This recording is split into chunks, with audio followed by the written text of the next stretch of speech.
Mesyuarat CEC pada malam ini juga telah pun memutuskan seperti yang telah pun kita umumkan sebelum ini, bahawa satu persidangan kebangsaan akan diadakan pada 16 Ogos akan datang.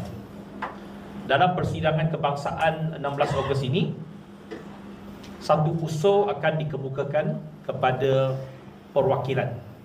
para perwakilan dalam persidangan kebangsaan tersebut, iaitu untuk menentukan sama ada DAP kekal dalam kerajaan atau tidak untuk tempoh parlimen yang baki.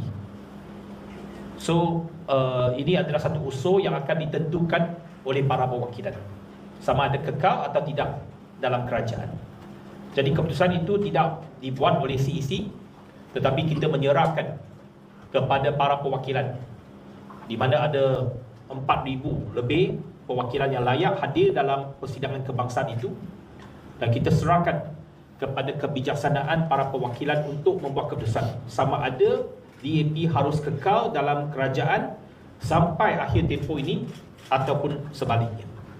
So itu keputusan akan dibuat pada 16 Ogos nanti. So